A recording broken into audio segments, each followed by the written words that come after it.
All right, let's take a look at the Neo65. So this keyboard technically starts at 79, but as you guys point out too, if you want the plate version, which I mean, I think that's probably what a lot of people will probably get so they can use both the O-ring and the gaskets, it'll probably cost you about 100 bucks. Shipping CONUS is gonna be $30 DHL. Just so everyone's aware, shipping will cost money. And shipping is about $30.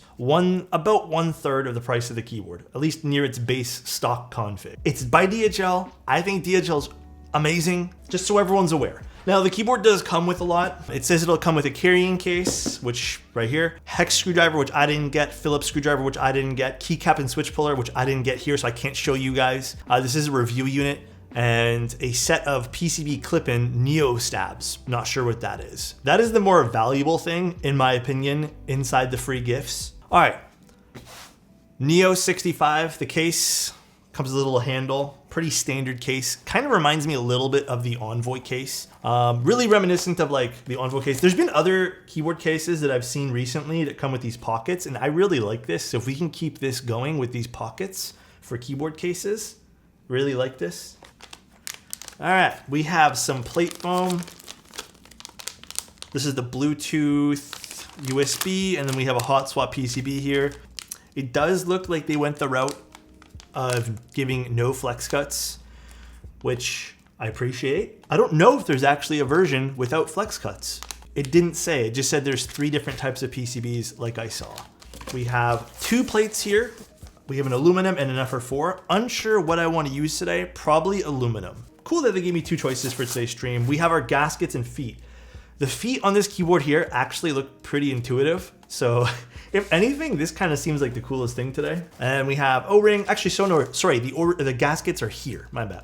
I thought those were the gaskets. Those are just more colored feet. And then we have a ribbon cable. So this is dual mount. If you guys want, this could be O-ring or gasket.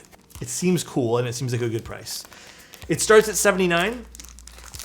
I think the more reasonable version with more stuff inside, that way there you can build it a few different ways, costs, oh, hold on. I love these bezels. It's 99 with the plate, plus shipping. Let's just call it 99 because I don't think the plateless version will be up everyone's alley. Oh, these bezels are thin. I have a personal bias for really thin bezels. I really like them, especially as of recent.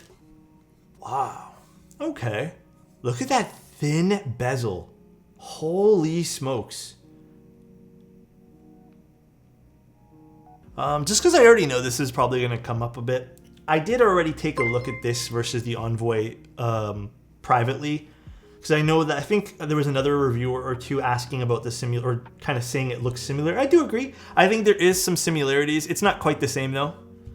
Just so everyone's aware and everyone's wondering, it's not really the same. The Envoy cuts down the middle, while this cuts down the bottom over here, and this box on wedge isn't anything new. The weight of the board, pretty standard fare here. And the feet, 2 go here, and then 2 go around the screw on the bottom, which is kind of neat. Pretty nice weight. It's not like super hefty, but it has some pretty nice feeling there. This is the silver, and I believe this is what color weight? This is like, looks like a copper. Very, very interesting. And let's take a look at our PCB. And here's the PCB. PCB looks good. Lots of options on this for anyone who is wondering. Maybe these guys will have some issue with clearance for the stabs. We'll see. Sometimes that is an issue on these type of PCBs. But you know what? I'd rather have it there than not there. Lots of options on this though. Does this have ISO support on the plates too? Oh, it does. Wow. Tons of options. All right, we're gonna do stabs before we do anything here. But PCB does look good. So far, I think this hasn't the making for being one of QK's, in my opinion, favorite boards. So far, but we'll see what this sounds like later. Okay, so see these over here? Right here? These 2 ones that protrude outwards? There's 2 legs that have little L's on them. Listen, bro, we're W's here. You cut out the L's and you move on with your life, all right? Cut out the L's. Boom. You're done. And it should look like this. Make sure you cut flush so there's nothing else there. Everything seems to be lining up with this being a very, very solid keyboard. I think what probably sets this apart, other than the price, if I was to say like, let's not look at the price, guys, what probably sets this apart the most is dual mounting style, or doing dual mounts at this price point, which I'm hoping both end up being pretty awesome. We're doing aluminum today, I think. Actually, let's do the standoffs too. Not that we really need them, but it says in the box that it's recommended. Here they are. Just want to say you've been one of my favorite keyboard content creators on YouTube for a while now, and your keyboard vendor list is one of the most useful lists for a keyboard enthusiast. Oh, Rika, thank you so much. I really appreciate the kind words. That means a lot. Can't wait to keep supporting you. Thank you so, so much. All right, let's put some switches in. But we're gonna use Eclair switches today, which are long pull as well, but they seem like they have a fun sound signature overall. I've used them in one other build. So nice. Oh. I'm gonna put these color feet on. So these feet go on the bottom here. I like seeing fun, new, even if it's small, just little ideas like this, where they hid the screw inside a circular foot. It's just cool. It solves a small issue of not having to worry about pressing feet. You don't have to peel these back. Cool, I like the little feet idea on this though. Yeah, this also has dual mount too. Here's the daughter board and the batteries in this thing.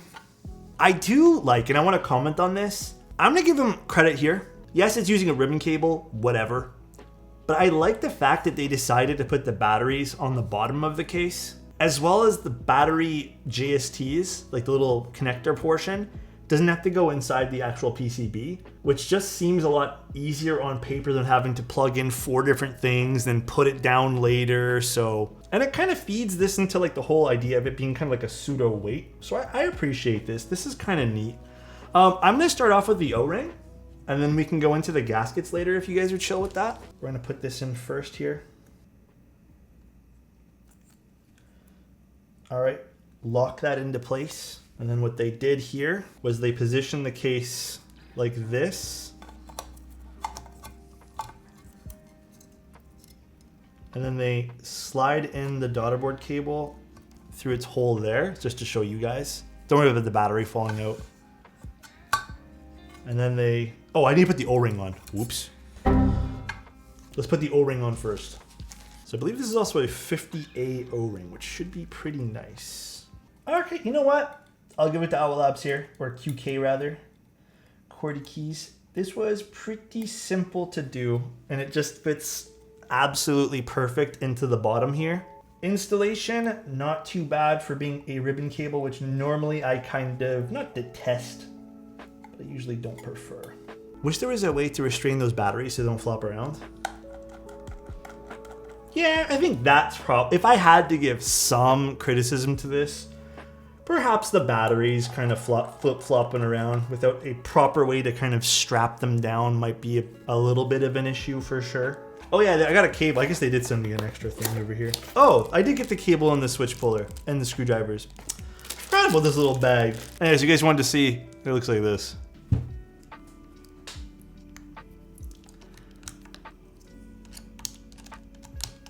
I'm doing half and half, as you guys requested.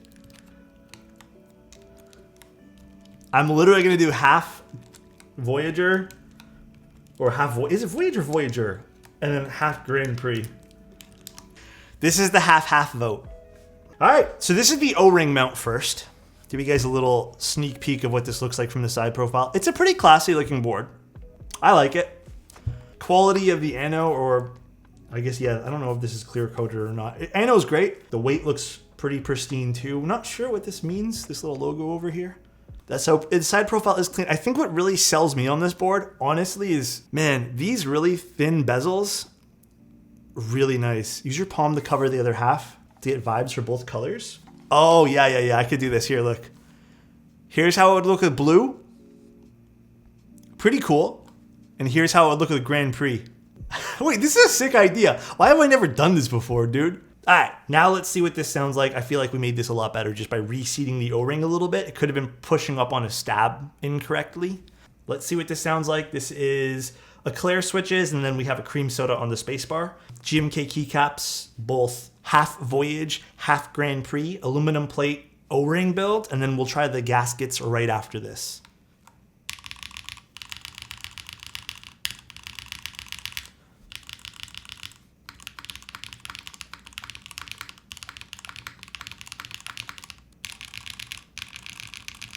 Nice. It's like deep.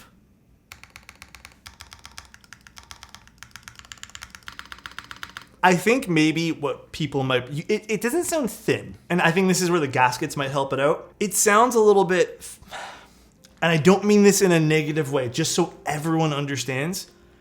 It sounds quieter and a little bit more flat, but it does not lack anything.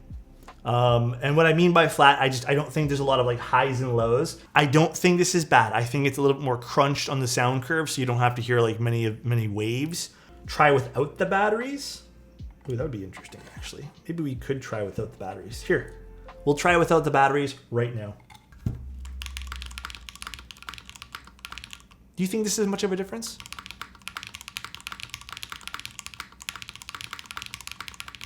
Oh yeah, maybe. It's definitely hollower, but it's...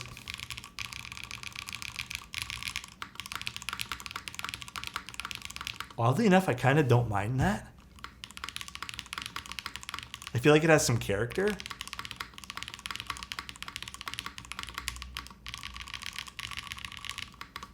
To each their own.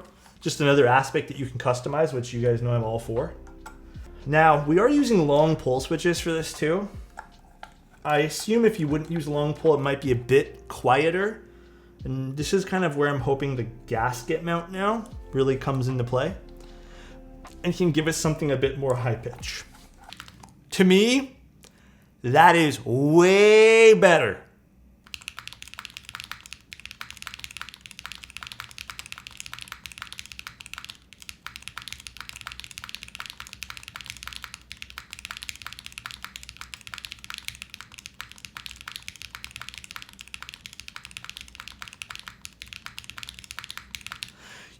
Someone didn't mention that they thought the other one, the alphas, sounded better. I do agree. I think the alphas and the O-ring were a little bit more full. But I think the overall airiness of the gaskets, like this does even feel a shit ton softer. I think this has definitely way more character.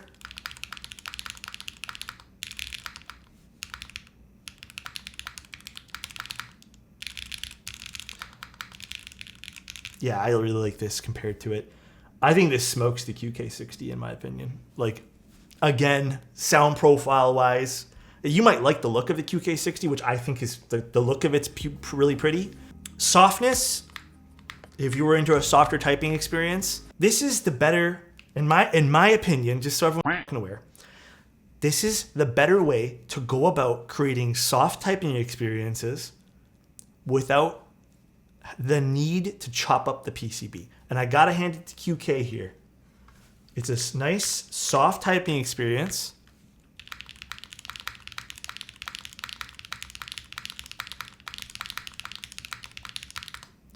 With a pleasant sound profile that if you really wanted to, you can stuff with this with foam and your PE sheets and get the same thing you would get out of a or a flex cut version. And then you have the option to create something a little bit stiffer with the O-ring, while still having a isolated typing experience with this guy over here. I have to admit, they did a really good job with this. There are very few things that I would say I dislike. In fact, maybe the only thing I dislike is, I know you can just take them out and install it that way there, but some better way to secure the batteries maybe is a better choice.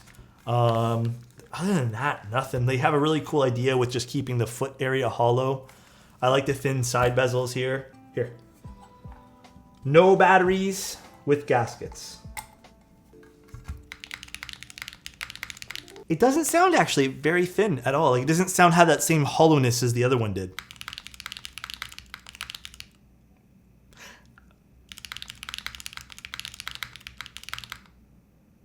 Do I like this more? I actually think there's a slight difference.